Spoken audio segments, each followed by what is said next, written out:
Bonjour à tout le monde, je m'appelle Nicolas David Kori Ndiaye.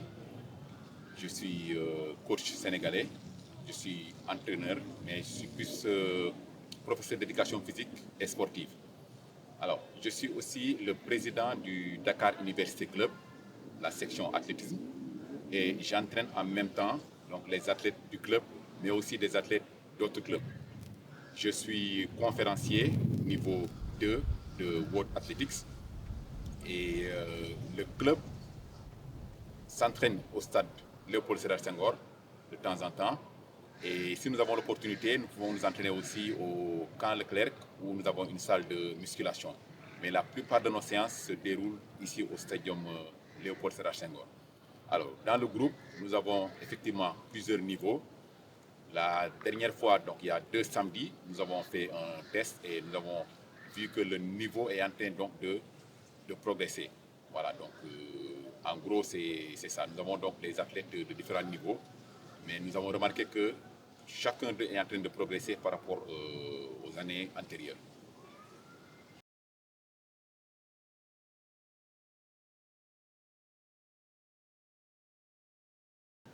Oui, effectivement, le concept de Teranga est très ancré dans le pays au Sénégal. Et effectivement, donc ça aide les athlètes à pouvoir s'ouvrir. Parce que le thème Teranga nous permet effectivement cette ouverture qui nous permet d'embrasser d'autres cultures. Donc tous ceux qui viennent au Sénégal sont déjà les bienvenus. Et naturellement, donc, le Sénégal étant très facile à approcher, ça aide même l'étranger à s'intégrer aussi facilement. Parce que le Sénégalais, généralement, il est très accueillant. Voilà pourquoi on nous appelle donc le pays de la Teranga. Et ça impacte effectivement sur le comportement des athlètes parce qu'entre eux, il y a donc ce respect mutuel qui existe. Et quand il y a un étranger qui vient dans ces pays aussi, avec ce concept de la Teranga, il est bien accueilli, il est bien intégré et il n'a aucune difficulté. Il y a quelques années derrière, nous avons même reçu un athlète suédois ici. D'accord. Bon, c'est pas un athlète de niveau, mais c'est un athlète suédois qui faisait le décathlon, qui était venu faire une formation avec sa femme ici et il avait intégré le groupe. Et franchement, c'était tellement bien que quand il est parti, voilà, donc les gens ont gardé le contact et jusqu'ici ça continue. Donc le concept effectivement Teranga aide beaucoup dans l'intégration des étrangers dans ces pays, mais aussi entre nos athlètes, effectivement, ça permet effectivement de se respecter mutuellement.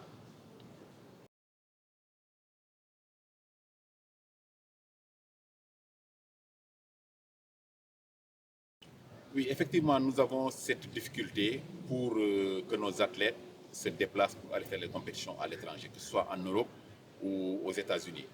Pourquoi? Parce que, un, les clubs ici n'ont pas assez de ressources financières, ce qui est un blocage.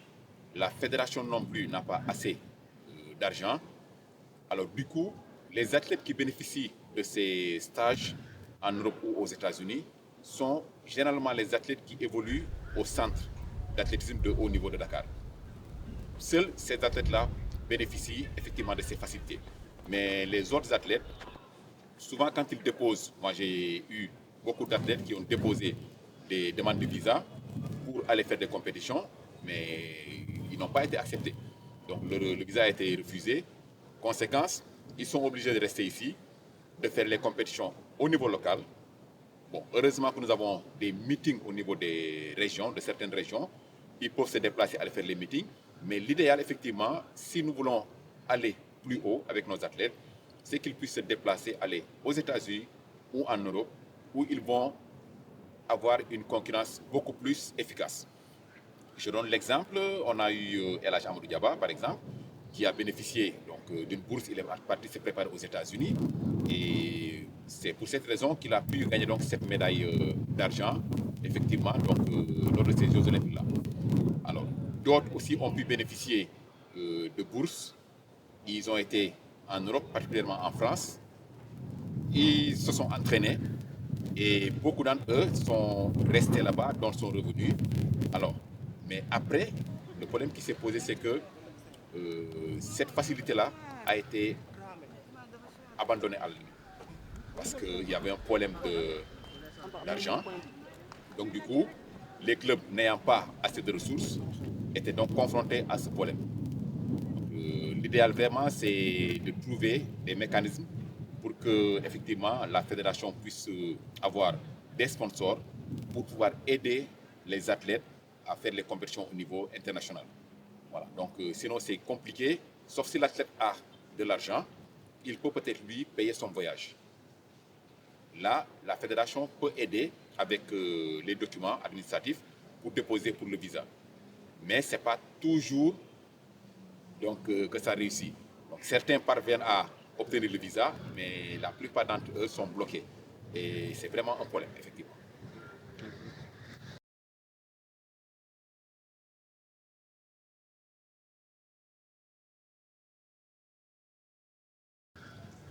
Oui, effectivement, il y a aussi ce problème de compétition de haut niveau. La Ligue d'athlétisme de Dakar, effectivement, essaie d'organiser des compétitions, une vingtaine de compétitions par an. Mais pour les compétitions de haut niveau, il y a le meeting organisé par la Fédération sénégalaise d'athlétisme. Mais c'est une fois l'an. Vous voyez. Donc, du coup, à part cette compétition de haut niveau, il n'y en a pas d'autres.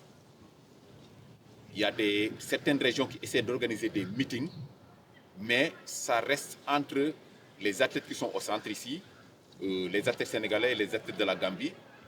Donc, le niveau n'est pas tellement élevé. Donc, nous devons effectivement travailler pour avoir des meetings de niveau au moins 5, 6, voire 7, et peut-être après évoluer, progresser. Au niveau de l'Afrique de l'Ouest aussi, nous avons parfois une compétition par an pour, par exemple, les cadets, mais aussi les juniors seniors. Donc c'est une fois aussi par an. Donc c'est vraiment pas suffisant. Alors, je pense que l'Afrique de l'Ouest devrait suivre l'exemple du Nigeria. Il y a quelques années, le Nigeria avait invité, c'était en préparation des Jeux Olympiques de Tokyo de 2021 qui ont eu lieu donc de 2020 qui ont eu lieu en 2021. Le Nigeria, pour le trials, avait invité beaucoup de pays, dont le Sénégal. Il y avait la Côte d'Ivoire, il y avait le Cameroun, voilà, le Tchad. Beaucoup d'athlètes étaient présents, même des athlètes qui ne font pas partie de l'Afrique de l'Ouest ont été invités. Et ça a effectivement relevé le niveau. Je me rappelle, nous avions déplacé, nous, le relais 4x400 mètres hommes sénégalais et qui a battu les Nigérians lors de ces trials-là. Vous voyez. Donc, effectivement, ce genre de compétition de haut niveau permet à nos athlètes de se jauger aux autres, de faire une comparaison par rapport aux autres pays. C'est ça qui va nous permettre de connaître notre niveau et après de travailler pour qu'il y ait une évolution dans la performance de nos athlètes, qu'ils puissent se frotter au meilleur et c'est ça qui va leur permettre de progresser. Mais tant que nous restons avec nos compétitions au niveau local, ça ne va pas le faire.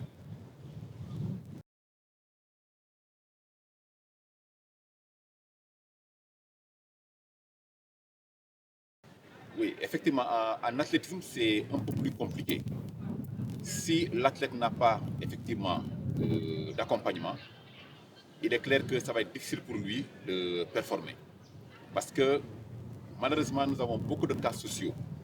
Donc, les athlètes, quand ils viennent s'entraîner, c'est souvent le club qui offre le transport. Alors donc, les athlètes qui n'ont pas de transport pour venir, il est clair que leur famille ne peut pas les supporter. Déjà, même quand ils rentrent à la maison, parfois, ils ne mangent pas correctement. Et donc, c'est compliqué. Alors, honnêtement, c'est une des raisons qui fait que beaucoup de jeunes Sénégalais préfèrent le football et la lutte. Parce qu'ils se disent que là-bas, il y a de l'argent à prendre. Mais en athlétisme, moi j'ai fait l'expérience avec beaucoup de mes élèves. Je leur demande de venir pour faire de l'athlétisme parce qu'on les a détectés. Mais ils te disent, monsieur, moi je préfère aller faire le football. Voilà, donc je les comprends effectivement. Parce que quand ils voient les footballeurs gagner des millions, des milliards, voilà, donc ils se disent autant aller jouer au foot. Maintenant, c'est à l'athlétisme de trouver les mécanismes, donc les voies et moyens de motiver les athlètes. Vous avez vu, nous l'avons essayé une année avec les lutteurs. On voulait avoir des lutteurs pour faire le lancer de poids. On a eu 2 à 3 lutteurs qui sont venus s'entraîner, mais après ils ont trouvé que c'était trop dur l'entraînement. Vous voyez. Donc ils ont finalement abandonné. Donc le projet n'a pas abouti. Mais la fédération devrait faire effectivement des efforts dans ce sens-là, de trouver des sponsors. Nous avons des athlètes, nous avons des références. Il y a El Ajamour Diaba, nous avons Amin Baketiam, il y a Feu Kendoy, nous avons Diskaba Badi, et je peux même remonter un peu plus loin avec les Cheikh Tidiane, Cheikh Touré, Ibrahim Ouad, voilà, entre autres. Voilà, nous avons assez d'athlètes qui ont fait le haut niveau et qui aujourd'hui pourraient donc aider l'athlétisme en offrant leur image.